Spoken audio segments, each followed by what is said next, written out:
When I met Dirk Nowitzki, he was 18 years old. We were playing in an exhibition in Germany. He scored 26 the first half on me. He finished with 42. And you know, Ernie, when I played against him overseas, he was like 18 years old, and he scored like 50 on us. I said, son, who the hell are you?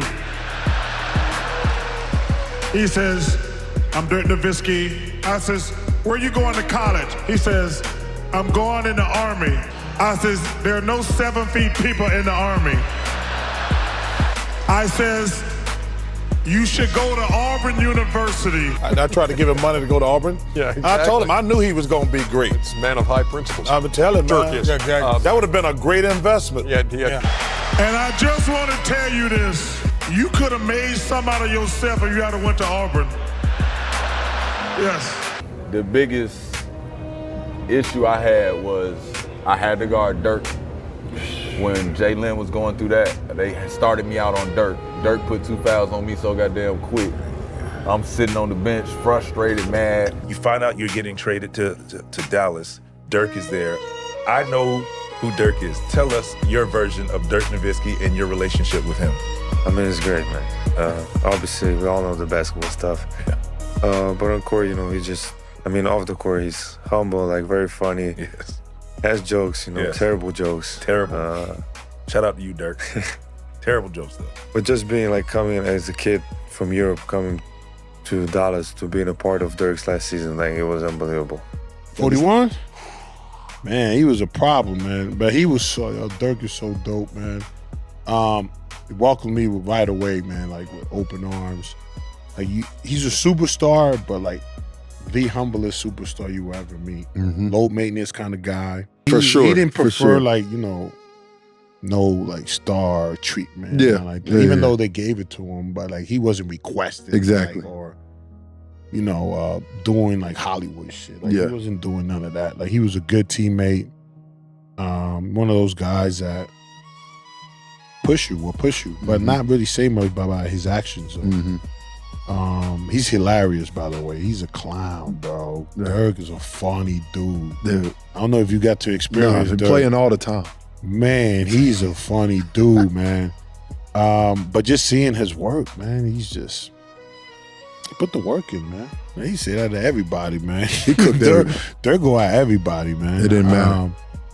And he's funny though, because he'll be like, Dirk is a funny dude. He'll look at the roster and look at their power forward. Oh, I'm going for 40 tonight. So who's guarding me? Oh, that's 30. He playing liquor defense though. Yeah. She was a little suspect. But I used to love playing against Dirk. Yeah, I always got mine. Because he go get you. He got his too. He got his too. He plays at his speed, man. But Dirk, man, he's amazing. What made Dirk so difficult though? Dirk, he just taller than everybody. He tall, got the one leg fade. That was crucial. He's spinning it, doing all the fades and shit. And you damn, you can't really stop this shit. You just gotta hope and pray he miss. You know what I'm saying? Then he's shooting threes. He coming down the transition, letting that bitch fly high release. So at least you can depend on Dirk to pass a little bit. But by the time I got to Dirk though, he wasn't beating me off the dribble. You know what I'm saying? So, but he just was tough on the post just because he just makes shots. Dirk he had that Kobe vibe to him, not with the communication and talking, but just the work ethic. What he was on. He was on business. Yeah, Dirk and I have always had a great relationship because we're both extremely competitive and also both extremely loyal to our teams. I'll tell you a story about Dirk. He was up for free agency. And I knew what his response was going to be, but just out of respect, I said, dude, everybody's looking around at all these free agents. I felt I'd just shoot you a text. If you want to come to LA, and he goes, dude, I would love to play with you, but Dallas is my home. This is my team. I'm not leaving here. And so he and I think a lot alike in that regard. This is my favorite story. We were in the midst of playoff with Phoenix, and Avery was riding you hard, right? And he was giving a rah-rah speech because that was his thing. And at that point, Steve was giving us the business. And at that point, he won the MVP, and you should have won it that year. And he's in the locker room, and this is another thing that makes you very honest. You're just honest. So he's like, I'm gonna do my Avery voice. I know he hates it. He's like, are you gonna go back and get your trophy? If Steve Nash comes in the paint, are you gonna knock him down? Dirk was like, no. Oh, hell. How we gonna beat this team? But he did it in a way where he motivated you so much. I think this was after game 5 or game 4. And he told you, when I think it was Patrick Ewing and Olajuwon or somebody, when Olajuwon showed him like he was the MVP. He went there, he went back and took his trophy. Oh, it was David Robinson. It was David Robinson and Olajuwon. Go back and get your trophy. Next game, Dirk had 50. 50. I think my favorite Dirk story is we're in the NBA Finals. It's before the Finals. And because it's my favorite story because it's not really who Dirk is. He has that quiet confidence, but the way he said it made me look at him like, okay, big fella's really with the smoke. And we're taking on the big three, and we're talking about the game. We're in the locker room. We're talking about the matchup. We're going against the Heatles, obviously, LeBron, D. Wade, and Chris Bosh. And we're like, yeah, what we're going to do to stop the big three? And he's just like, nah, that ain't no big three. And we kind of look at him. We're like, what do you mean? He's like, I don't look at it like that. If they were really a big three in the offseason, they would have came and got me. And I was like, okay. Because Dirk don't talk like that. And he really meant it. And at that time, I didn't know he kind of had like a simmering beef with D. Wade from 06. And the guys kind of caught me up on it. Like, yeah, he don't really have no love for D. Wade. And so like to see Dirk in that space and then to go out there and do what he did in the finals, man, that's my favorite Dirk story because him talking like that is out of character for him. And I like him in that space. Dirk was like a timid guy. Like he was like, you know, we remember him now as like this, like not only a great player, but like a killer at the end of games. Right. Like, you know, like closer, right? That wasn't his personality at first. He had to overcome with a lot of hard work and like, you know, he grew into that. Like when he first came here, he'd be like he'd say stuff, and I know he's exaggerating, but he'd be like, "What are we doing here?" Like, you know, like a couple of white stiffs. Like we're gonna get our ass kicked. You know what I mean? And I'd have to be like, dude, like just you're good. Like, just stay with it. And I know some of it was just him, like you know, like he's a long way from home and all this stuff. But he literally went from that kind of mindset to like, give me the ball. Don't worry, it's over. Right? like legit against anybody, right? Yeah. So like, no matter who going. Right. So but that is like the leap he took because he was so dedicated to his craft, you know. And so he had to like he was the first kind of like prototypical stretch 4, stretch 5 sometimes. But he came in the league, they're thinking, is he going to be a 3? Right. He handled the ball and was mobile. He wasn't explosive, but he was mobile, you know, and he had skills. And so when it all like, you know, shook down, obviously he found his position and became what he became. But, you know, from the start, it was like, you know, 2 young guys just trying to make it and pushing each other and going to the gym twice a day, right? Like we lived in the same apartment complex, you know, 2 single guys, like going to gym in the morning with like the team, you know, like you go and like maybe a little bit of like in the off season, you go and like, you hit the strength coach a little bit, then you get on the court, then you play pickup. You know, still kind of, you know.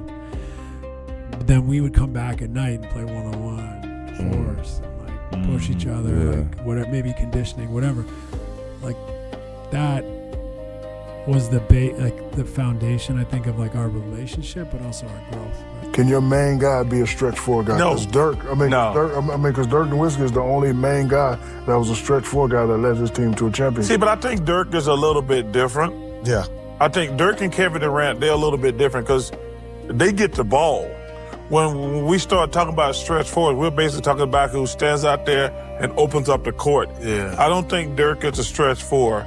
I think Dirk's a guy you get a ball to and let him go. Especially Dirk in his earlier years, you could put him at that elbow line area or that pinch post. He did the fadeaway with the knee up where guys now, Kevin Durant, are copying him with the fadeaway. So he had a back to the basket game as well.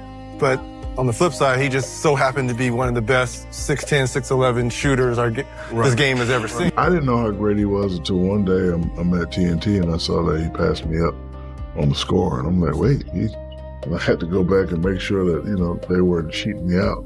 And then I had to look, and I was like, man, he's really been consistent, especially after his second and third year. Will always be recognized as one of the greatest Mavericks to ever play. How special was Dirk? Yeah, Dirk was a warrior, man. I think, and also funny. I know this is He would rap in German. I don't know what he was saying, but he would say that he was rapping. But he had a great personality off the court. I think everyone got to see him on the court, and just, you know, the fadeaway, the one dribble, hard dribble right, bank. But he worked on all that. He was a worker. He worked extremely hard on all the stuff that you saw in the game. Tell me what goes through your mind before you match up with Dirk Nowitzki. Toughest cover in the league, because he's 7 feet and he can shoot it so well. He shoots like off balance, like fade away, looking at the. So it's just kind of like, yeah. You know, he's tough, man. We got every time we play him, we got like double team him. You know, because he still gets 30 on him. Yeah, that's tough to guard. Who do you double team him with? Me and Jeff Green usually like get him, face guard him, like face guarding me, just look at him in his eyes and make sure the ball won't get there. But he still scores a lot. Mm-hmm. And his jumper is like, his release is so high you can't block it. So he's one of the toughest guys to guard. He inspired a lot of bigs to step out and work on their jump shots. He had an unstoppable shot himself that he coined and that he just created, you know, that everybody follow around the world, you know. And I don't think he get a lot of people don't talk about that fact that the one-legged fade is just a staple in the game, and then it was used by him mostly his whole career. So yeah, he impacted me as a young player and a lot of my friends as well. Somebody from Europe that can shoot it like that at that size. It was at that point when he came in, when it was 98. Yep. And then around the early 2000s, it was like, yeah, he really solidified himself as one of the best players in the league. So it's well deserved. He didn't story career, somebody I respect to the highest power. Playing with Dirk was truly a blessing. We were the second coming of Stockton and Malone, the way we ran that two-man game. But it was all possible because of you. You showed me how to have hard work and dedication. You showed me how to be a true professional. So I appreciate you, and I appreciate your contributions to the game. You also made me an NBA champion, which for that, I will forever be indebted to you. What is your favorite matchup memory that you have with Dirk? Maybe a specific game? And in the NBA, he's you know, every time I faced him in the playoffs, he's always got me. So he's always played at an incredible level. In the NBA, he's even, you know, not that he played better than internationally, because he played really well too there, but he had obviously different setup, different teams, different league, and he's done incredible.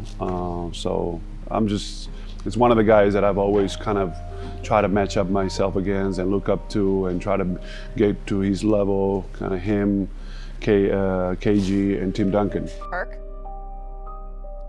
Well, with me, I know I caught 500 of those 30,000 plus points. He gave me 500 Probably more. But I have to say it was in 2000. Yeah, probably so, but this is my moment, so shut up. So, you know, when we're talking about, hey, look, right here, 2012, you know what I mean? Getting into a little scuffle with a Hall of Famer. This is what the playoffs are all about. You see it? You see it? What's up, Dirk? What you talking about? Yeah. I think that maybe, you might have been saying a little more than that. Uh-huh. Do you have muscle in that? Is that muscle I see? Is that muscle I see? Because right now I can't tell where your beard starts and where it stops. Oh my good, Richard. Look, I don't even know. I mean, he's one of the best. I love going on the road. I love the way the fans give him love. Yeah. It just brings back so many memories how he used to play. And he always set a standard of how we want to be and how we want to win games. And he always made work fun. And when you make work fun, you go out there and win games like that. And I just know what he means to Dallas. Yeah. And I love the way Dallas give him love. The fans, every time they step into the game at our place, they stand and cheer. And I just get tears in my eyes because I know how hard he worked and the things he's done for Dallas. And the way he put Dallas on the map as a basketball. You know, for me, it's just been a blessing to be around greatness. Yeah. Hardest player in the NBA you defended? Hardest player? Hardest player. Oh, Dirk Nowitzki. And what? Over Tim and all of Yeah. Well, yeah, because see, I figured Dirk out. I mean, I figured Tim out and KG out sooner than I figured Dirk out. Because they were post up. So what did Dirk? Dirk ran in transition. He hit transition threes. That's a prime He Dirk. picked and pop. Yeah, pick and pop. I thought Dirk was a better, 1, 2, 3 dribble ISO player than Tim and KG.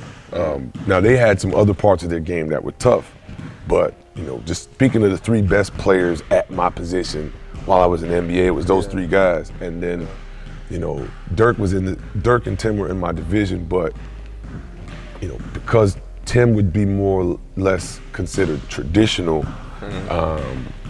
And I didn't have to guard Tim. He played more he was a 4, but he played the 5 more. So, but I had to guard Dirk. Yeah. And Dirk was like that hybrid 4 that, was just impossible to deal with. Me and Dirk got an amazing relationship. He treated me the same way first day I got here when I was trying to make the team, and now, 13 years later, we amazing relationship. Off the court, but on the court it was amazing. Playing alongside him, carrying him in the playoff. 2011, I had to carry him. No, it's been special, man. It's been special. It's tough. Tonight is gonna be tough, So, but hey, I wouldn't change it for the world. Playing with an all-star like that, being able to learn from him, have some tough losses with him, have the best moments with him. So it's been special. Just Dirk was the model NBA MVP, man. And he was an anomaly. He was something that you never thought you would see. Just from his history from overseas before he even got over here, like the background he had, military background, already getting $1 million contracts at 18. He had already solidified himself as a superstar over there, but just the things that I took for Dirk, or one of the top things, is just his work ethic, his professionalism. Him and Holger, the way they stayed in and worked on their craft night in and night out on that jump shot. What does Dirk bring? Well, he's one of the greatest. Obviously we didn't have to match up versus each other in terms of guarding each other, because I don't think I can guard him, and I don't think he can guard me neither. But from a standpoint of the impact that someone has made on the game, he's one of the greatest players of our game, of our generations. So to me, it's an honor. It's an honor to play against one of the greats. And to be able to, like I said earlier, to have our careers be parallel to each other. From the standpoint of competing in the finals a few times, it's great. I wasn't playing with Dirk. That was dope, bro. Yeah, he's that dude. Like, man, he cool as hell. He cool as hell. Dirk still owe me some bread too. Dirk, you owe me 10 bands, bro. You owe me 10 bands. Look, so we was on his ass one day talking about, oh man, ain't no way you moving this slow. And he was like, who wanna race me? Who wanna race me? So I don't know who set it up. It might have been Wes, but the race was he started half court and I started at full court, and we raced to the end. That's the worst. And I won, and he still ain't paid me. So don't make me come down in the whiskey lane, bro. I need my paper, bro. We never really match up, I just always looking at him killing one of the guys on the side every time. Yeah, I mean, he's amazing, but especially, when I first came into Dallas, I was like afraid to talk to him, he was like the legend, But now I joke with him a lot, I make fun of him a lot, and he's just great, he's like a very normal person off the court, and that's what most means to me.